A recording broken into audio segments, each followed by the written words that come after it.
Hi, everyone, and well, good morning, afternoon, or evening, depending on when are you watching this video. I have to say this is our last interview for the Female Triangle of Power event.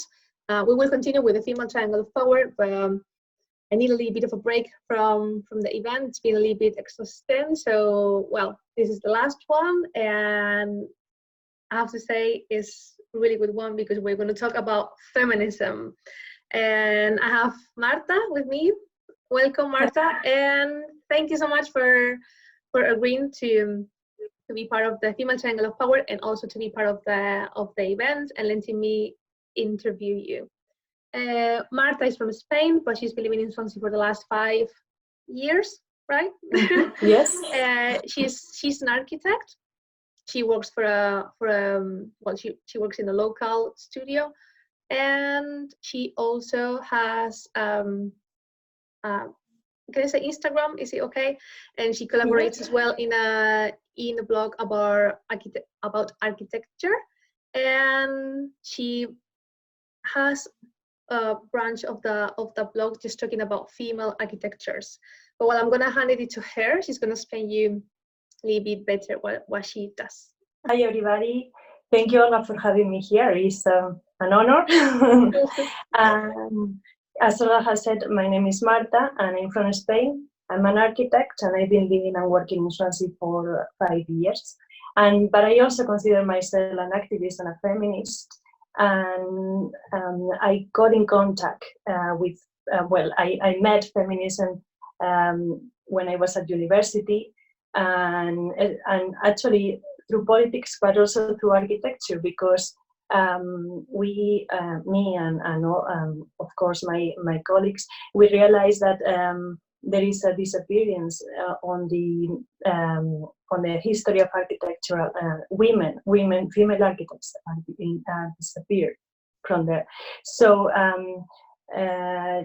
a friend of mine, together with another colleague, he started this project called Hidden Architecture to shed some light into what we consider very good projects of architecture that has been left in the periphery, and they are not in the mainstream media. So inside this project, I got a series that is actually focused on female architects, which focuses on projects that those women has done. So not only focus on the architects themselves, but actually about her work, all their work. So it's very, very interesting. Yes, today we're going to talk about feminism because I believe feminism is very relevant, still very relevant today. Yeah, we know. Well, that's one of the questions I have for you because I know you studied loads about it. That's why I wanted to have you in the interview, because I know a little bit about feminism, but not as deep as you know. So I didn't want to be talking about something I don't control that much. But what we know, feminism has been running for ages, and there's been always that claim from women. But still, nowadays, still, as you say, still relevant because we haven't found that equality that we're looking for yet. So. Well, my first question for you is what is feminism? Because there's also sometimes a little bit of it's a little bit controversial topic, and some people think they don't have anything to do with feminism or that they are not feminist. So if you can tell us what is it, so people can have a better idea. Yes, feminism is a social and political movement that is based on justice and fights for equality, not only between men and women, but among all the people. Feminism is also a way of living and a way of seeing the world. Okay, and it started or brings together mainly women, but not only women, that after analyzing the reality, they realize that there is a discrimination. There is women's discrimination for the only reason of being women. So they organize together and they trying to change society, right? to get this equality. But also, feminism is one of the big unknowns, because of course everybody has heard about feminism, about being a feminist, but not everybody can define it, and not everybody knows about the history behind. Right? Yeah, so. And some people can say like, yeah, I don't know if I'm a feminist or not. I just don't know, because because of that controversy with the terms as well. And well, we've said that it's been going quite a lot in the history. So my next question is, when did it start? When we can consider that feminism started? Well, through history, there has been men and women, philosophers, thinkers, writers that have been analyzing reality and realizing what I said, right? That there is an unfair situation for women when you compare it with men. But historians says that feminism has three waves. That means three important moments in history when feminism was very relevant. And the first one is the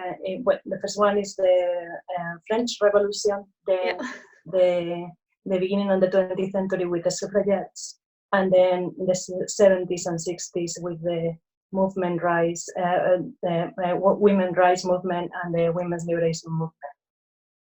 So I'm just going to say a little bit of each of these waves. Yes, the first one is, as I say, the French Revolution at the end of the 18th century in 1789. And as you know, it was all about, well, the motto was liberté, égalité, fraternité, but only for men, because women were left outside. They were excluded of all this movement of empowerment and claiming the rights for men. And actually, freedom, there were women that were very popular on those days, but they didn't end up well. Actually, the situation for women after the French Revolution was worse than before. So that's the first wave. The second wave is start at the end of the 19th century and the beginning of the 20th century, and is of course the main movement was done by the suffragettes, where actually in England, also in the States, but in England, suffragettes they did a big.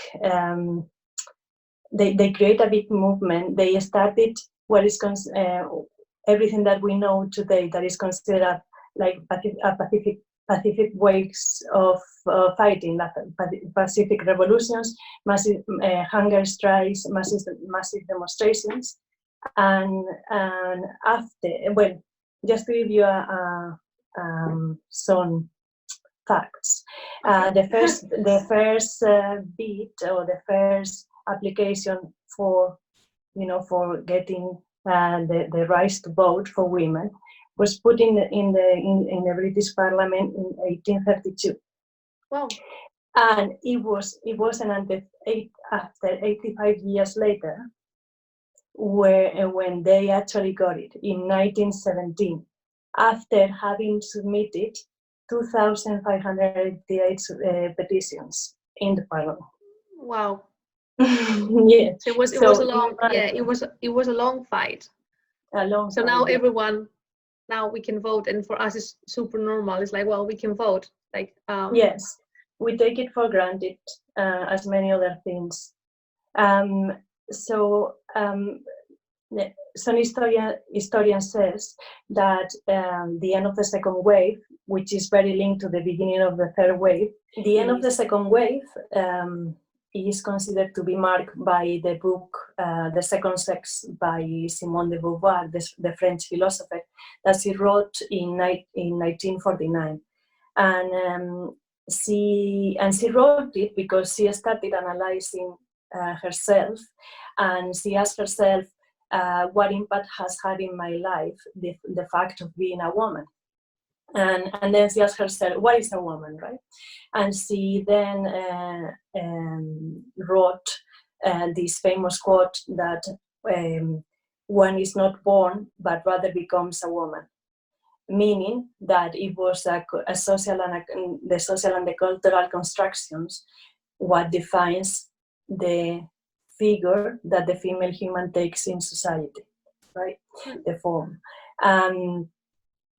So that marks the end of the second wave, and after some years in the 60s and the 70s, with the creation of the women's rights movement and the women's liberation movement, starts the third wave, which has been something very different to the previous ones, because it all starts when women start accessing the university. They start getting higher education, and they start looking at the different aspects and the different subjects from from a women's perspective, right? From the female perspective, and they say, well, there is a clear injustice between men and women, and only by the fact that we are women. And what is personal is politics. So they got together, they went out on the streets, and they make so much noise that actually in 1975, the United Nations declared that year as the International Women's Year. And that was on that year where the celebration of the 8th of March started. And it's been, we have been celebrating it since then. Okay. Yeah. Well, that's I love that kind of recap you did from history. So, well, I'm aware not many people know about that, and especially what surprised me the most is about French Revolution, like the way we studied in school. Like, well, we studied that kind of empowerment movement. People were fighting against monarchy. People were fighting for their rights, but we never studied the role of women. Or yes. At least I assumed that it was the same, like it was men and women fighting. But I also recently read a little bit about that, and I found the figure of Olympe de Gouges. I don't know whether the pronunciation is good or not because it's French. And she was really strong figure within the French Revolution, and she was writing it was the human rights for women. Yes. Yeah. And we don't study that in the school. Like they just kind of avoid her. It's like, well, no, this is not important. And which I think it is, and also her destiny, it wasn't good. Like her end of life wasn't as maybe you would expect it. I don't know. Yes, she did survive the revolution, and what is interesting is that many of those famous philosophers that we studied, Rousseau, for example, they claim openly that yes, it's better if women just stay aside, and we do this revolution for men and for men's rights. So it's unthinkable today, right? Yeah, because it's a little bit shocking. Like we study, like as you say, like we study, well, mainly we in school. Sorry, we studied Rousseau a lot, and I remember I was really impressed and quite. I loved, well, not that I loved him, but I loved his ideas. Like, well, he was fighting for us, for the things that we have nowadays. That's when I started French Revolution, when I was in school. And then when I was reading about Olympe de Gouges and Rousseau's version of the like misogynist, it's like, wow, that's completely different as the idea I had in my head. Yes, it's very shocking. Yeah, and still, see, that's the problem, that we don't study that, we are not aware of that. So people don't realize, right? That there has been a clear injustice and inequality. And it's still not the same, but there's still inequality. And well, linked to what we were talking like about the fact that sometimes we don't realize about the things like, okay, there were women there. There's lots of women missing in history that we just don't study it. So what linked kind of to that question is like, how can we identify sexist practice? Because, well, especially nowadays when feminism is more common, of course, and we can think, okay, but now we have everything. Like now women can work. Well, obviously there's no issue with that. We can do everything that we want. Some people can think, okay, what else do you want? Like, you have everything, you're the same as men. Yes. And it's like, well, no, not yet. Otherwise we won't be still claiming it. So how can we be more aware about sexist practice, and how can we be a little bit more feminist?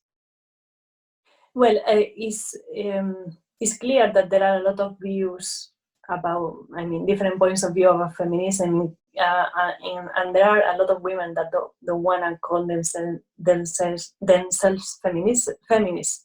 But it's more easy to see if you look at other countries, like for example the Middle East, Asia, Africa, and Latin America. You can see there that there is a huge inequality, right? And if you are a woman, you are a second citizen. Class citizen. And so if you live in Britain, you would think, well, I don't think feminism is relevant anymore. But that's not the case. For example, only last year, a few months ago, the abortion was, the termination of the pregnancy was made legal in North Ireland a few months ago, and a year after was in the Republic of Ireland. And we are in 2020. We're in the 21st century, right? Well, that's something that is quite huge. But there are other things. For example, the unofficial pay gap. The difficulty for women to access on certain positions in society, sexual and verbal abuse, the feeling of insecurity that a lot of girls have if you, for example, at night, if you want to come back home, domestic violence. A lot of women killed every year for their partners by their partners or ex-partners. The underrepresentation in all the spheres, the disappearance of women from history and from the textbooks, and well, then the publicity, right? The sexist publicity, the objectification of the women's body, the sexist toys, for example, for children, the colors.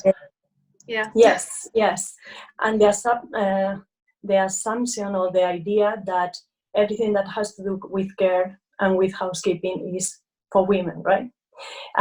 So all these are examples that still today we don't have equality, we don't have, and we need to keep on fighting. And the only way of achieving equality would be through education. That's the only way. I think as well, like through education is the way. Like education in the school and education at home. We can start just teaching our kids. Oh, well, not only kids, like everyone, because obviously we can keep teaching adults and older people how to be feminist and keep making them aware that we are still a little bit far from having that equality and from being the same. Which is obviously it's gonna be still a little bit of a fight, but we are doing it. So well, I will want to ask you, like one of my last questions is, what can we do, for example, or what kind of practices can we do in Swansea to be a little bit more aware, or if there's any, if you know, if there's any organization or any association feminist in Swansea. Yes, there are. There are already groups in Swansea and in Wales. For example, the Swansea Feminist Network, the Swansea Women 8, and the Women's Equality Network, which is a national level. So maybe some of you they are already aware of them, but for us, I think our next movement is going to be to try to contact them and to see what they are doing already, and try to create a network and see what we can do from here, right?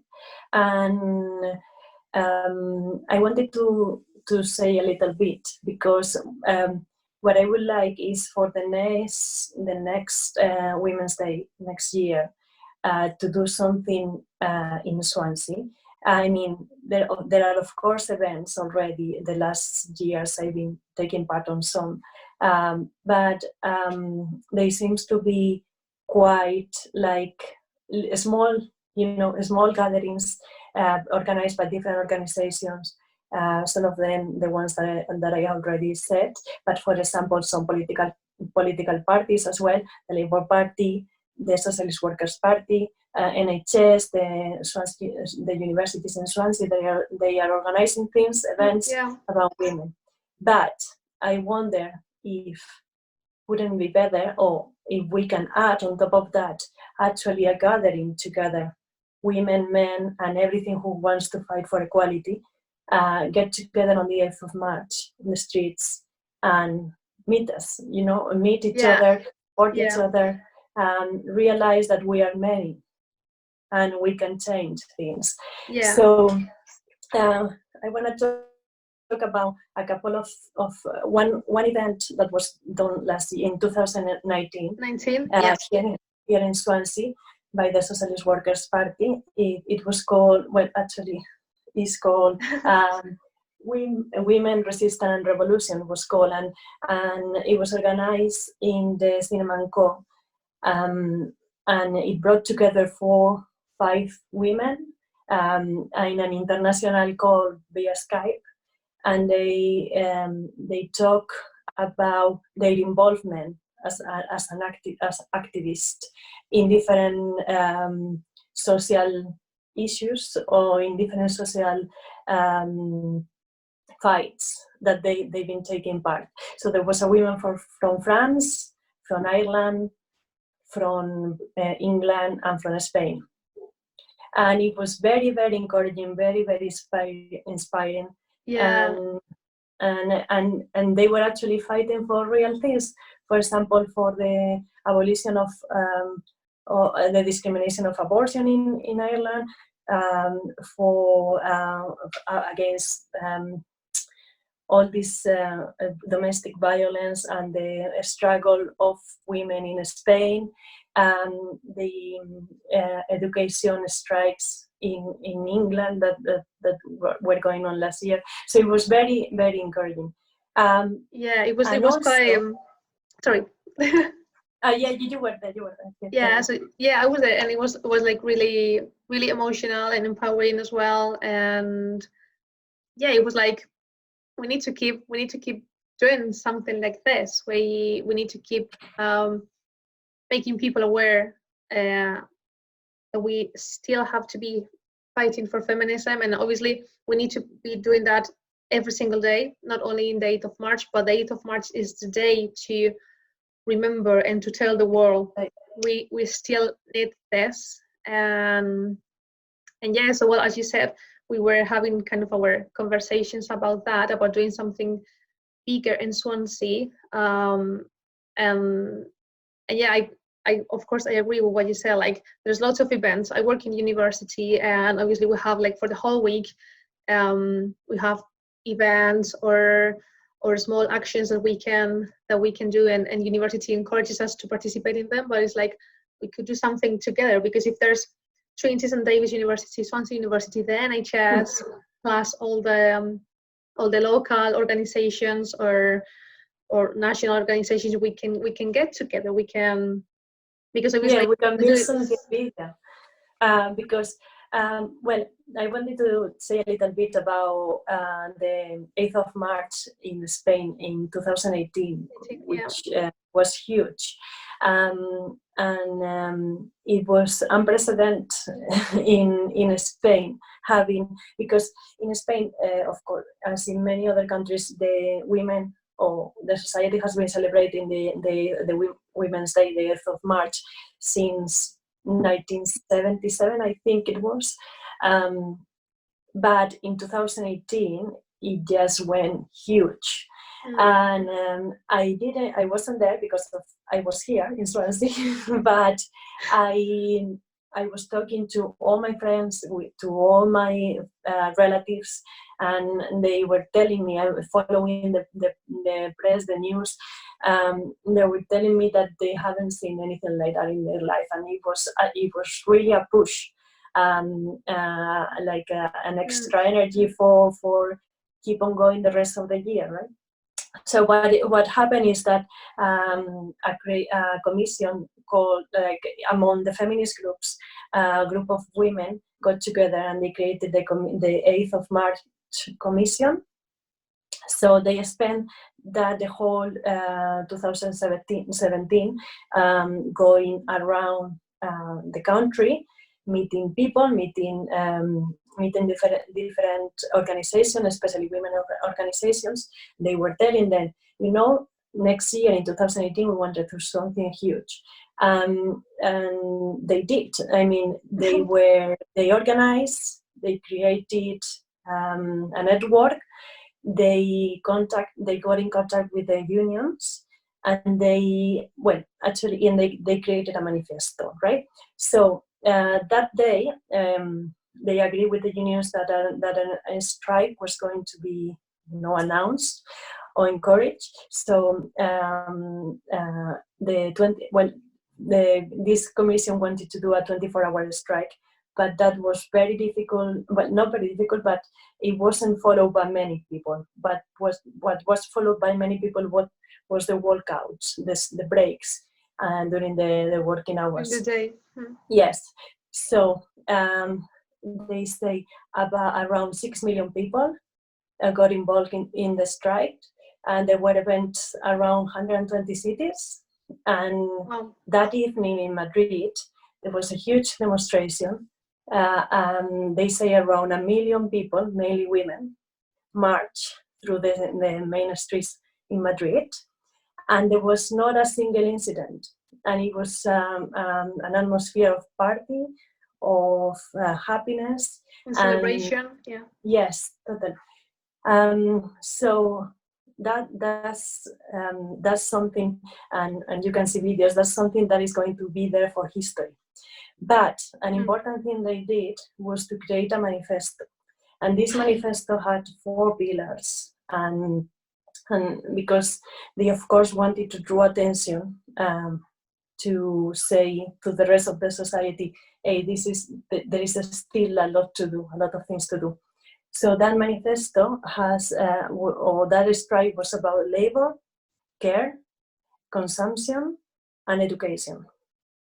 And basically, they have this motto, this saying in this main saying, that was, if we stop, the world stops. And so it was amazing, because that's what happened during that day. Yeah. Everything was upside down, because women stopped doing what they normally do. They stopped taking care of the children, taking care of the elderly, preparing food, going to work. They stopped. They went out on the streets for partying, for celebrating. So it was clear that day that the world. So that's our motto is what is actually happening. And it was funny, because there were a lot of beautiful, let's say, initiatives, and a lot of beautiful ideas that they thought about in order to make this happen. For example, there were many men that were supporting women, but they were staying either at home with the children, or either they were gathering together in spaces to take care of children and the elderly, so the women could go out and celebrate. And also there were a lot of people who couldn't go out, a lot of women who couldn't go out for whatever reason. So they said, everybody who is in the house just hang an apron on the balcony or on the windows, and it was very, very inspiring and very, very cheerful. Yeah, and that's what's kind of, well, we both are from Spain, and that's what's kind of inspired us to bring, I mean, not like this, because, well, not like in Spain, because it's going to be quite hard, but we believe we can do something similar in a smaller scale here.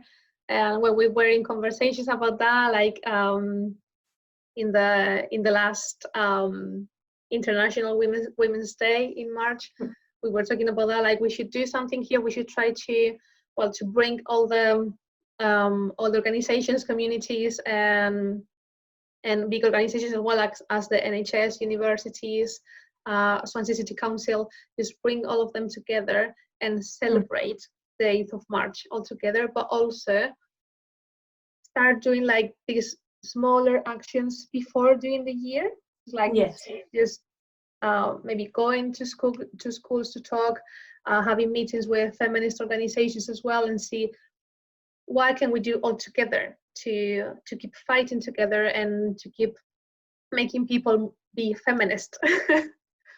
Yes, I think it's very important to keep on doing things along the year, and that day is just for celebrating. It's for us. It's for getting together. Getting together and celebrate. Yeah, as you said.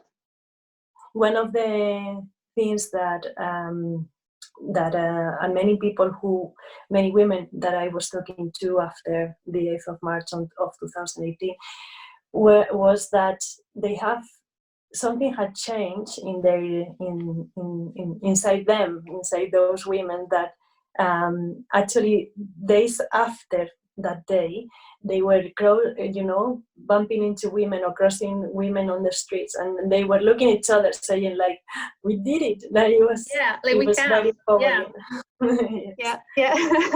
So we hope we can bring them to Swansea as well. And well, I know we're going to do it anyways, as well. We have the idea, and I think we can find people with the same ideas as well, and we can get together. I'm sure we will do it.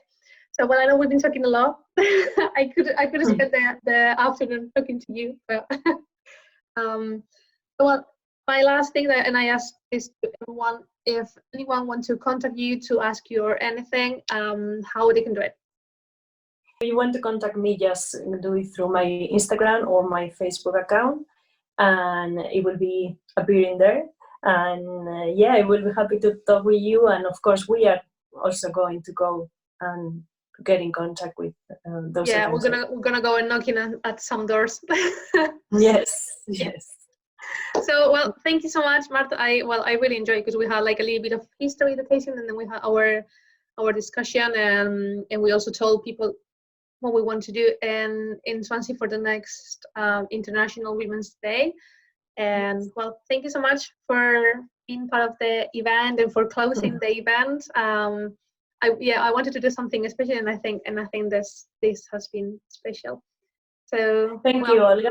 Thank you for doing this. And I forgot. I want you to show your T-shirt. I want people to see your T-shirt.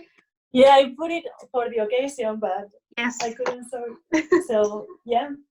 To all the women.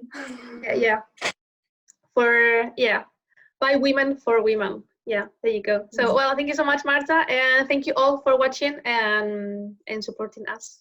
Take care, and I'll see you soon. Goodbye. Bye.